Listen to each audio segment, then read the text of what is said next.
തൃശ്ശൂരിലേക്കാണ് മധു. അവിടെ അല്പനേരമായി പ്രശ്നമാണ്. പൂങ്കുന്നം ഹരിസി സ്കൂളുമായി ബന്ധപ്പെട്ട് കൂടുതൽ വോട്ടുകൾ ആലത്തൂരിൽ നിന്ന് വോട്ടുകൾ കൊണ്ടുവന്ന് തൃശ്ശൂരിൽ പോൾ ചെയ്യിക്കാനുള്ള ശ്രമമുണ്ട് എന്നുള്ള ആരോപണം കുറച്ചു നേരമായി രണ്ട് മുന്നണികളും അവിടെ ഉന്നയിക്കുന്നുണ്ട്. ലിഷോയ്, അവിടെ വീണ്ടും എന്താണ് പ്രതിഷേധം?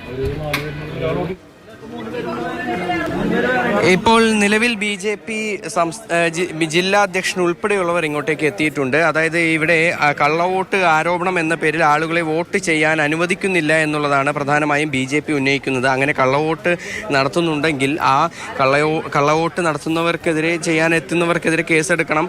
അതല്ലാതെ വോട്ടിംഗ് തടസ്സപ്പെടുത്തുകയോ അല്ലെങ്കിൽ വോട്ട് ചെയ്യാൻ വരുന്ന ആളുകളെ ബുദ്ധിമുട്ടിക്കുകയോ അല്ല ചെയ്യേണ്ടത് എന്നുൾപ്പെടെയുള്ള കാര്യങ്ങൾ ചൂണ്ടിക്കാണിച്ചുകൊണ്ടാണ് BJP ജില്ലാ അധ്യക്ഷൻ KK അനീഷ് കുമാർ ഉൾപ്പെടെയുള്ളവർ ഇവിടെ എത്തി ഈ ഒരു പ്രതിഷേധത്തിന് ഇടയാക്കിയിരിക്കുന്നത്. നിലവിൽ പോലീസ് പോളിംഗ് ബൂത്തിലേക്ക് ഇവരെ കടക്കാനായി അനുവദിക്കില്ല എന്ന് ചൂണ്ടിക്കാണിച്ചുകൊണ്ട് തടഞ്ഞിരിക്കുകയാണ്. എന്തായാലും നിലവിൽ ഇവിടെ പ്രതിഷേധമുണ്ട്. എന്തുകൊണ്ടാണ് പ്രതിഷേധം? ഇവിടെ വോട്ട് ചെയ്യാൻ വന്ന ആളുകൾ തന്നെ മാർക്സിസ്റ്റ് പാർട്ടിയുടെ ഏജന്റുമാർക്ക് ഈ വോട്ടർമാരെ പരിചയമില്ല എന്ന് പറഞ്ഞിട്ട് അവരെ വോട്ട് ചെയ്യാൻ അനുവദിക്കാതിരിക്കുകയാണ്. മാർക്സിസ്റ്റ് പാർട്ടിയുടെ ഏജന്റുമാർക്ക് വോട്ടർമാരെ പരിചയമില്ലാത്തത് ഞങ്ങളുടെ കുറ്റമല്ല. വോട്ടർമാർ വരുന്നത് വോട്ടർ ലിസ്റ്റിൽ പേരുള്ള ആളുകൾ ആ വോട്ടിംഗ് ലിസ്റ്റുമായിട്ട് ആധാർ കാർഡുമായിട്ടാണ് വരുന്നത്. ആ ആധാർ കാർഡുമായിട്ട് കൃത്യമായിട്ടുള്ള രേഖകളുമായിട്ട് വന്നിട്ടുള്ള സ്ത്രീകളും കുട്ടികളും ഉൾപ്പെടെയുള്ള ആളുകളെ കാലത്ത് മുതൽ ഇവിടെ തടഞ്ഞു വെച്ചെടുക്കാണ്. പോളിംഗ് അല്ല, പോളിംഗ് നടക്കുന്നുണ്ട്. കുറെ വോട്ടർമാരെ വോട്ട് ചെയ്യാൻ അനുവദിക്കാതെ കാലത്ത് മുതൽ ഇവിടെ മാറ്റി നിർത്തിയെടുക്കാണ്. ഞങ്ങൾ ചോദിക്കുന്നത് അവരുടെ പേര് വോട്ടർ ലിസ്റ്റിൽ അവരുടെ പേരുണ്ട്, അവരുടെ കയ്യിൽ ആധാർ കാർഡ് ഉണ്ട്. ഒരു ഐഡന്റിറ്റി ഡിസ്പ്യൂട്ട് ഇവിടെ ഇല്ല.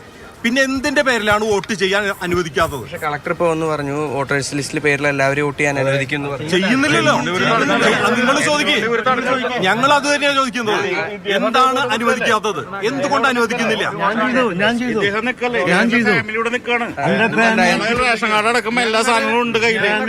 ഇന്നത്തെ കൗൺസിലർ ആയിരുന്ന രാവുണ്ണിയേട്ടന്റെ അനിയന്റെ മക്കളെയാണ് തടഞ്ഞു വെച്ചിട്ടുള്ളത്.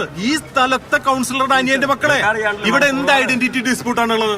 അവരുടെ ആധാർ കാർഡില് ശരിക്കും റെസിഡൻസ് ചലഞ്ച് ചെയ്യാൻ തന്നെ പാടില്ല. ജനപ്രാതിനിധ്യ നിയമം അറിയാത്ത വിവരം കെട്ടവരാണ് ഇവിടുത്തെ പ്രിസൈഡിംഗ് ഓഫീസർ.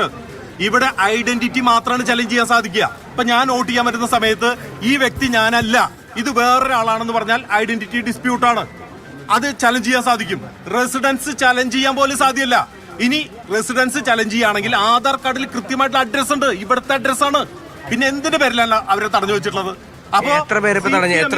ജില്ലാ പ്രസിഡന്റാണ് UDF പ്രവർത്തകരും LDF പ്രവർത്തകരും അവിടുത്തെ MLA P ബാലചന്ദ്രൻ അടക്കമുള്ളവർ നേരത്തെ എത്തിയിരുന്നു. ഓരോ വോട്ടിനും വേണ്ടിയുള്ള പോരാട്ടമാണ് തൃശ്ശൂരിൽ നടക്കുന്നത്.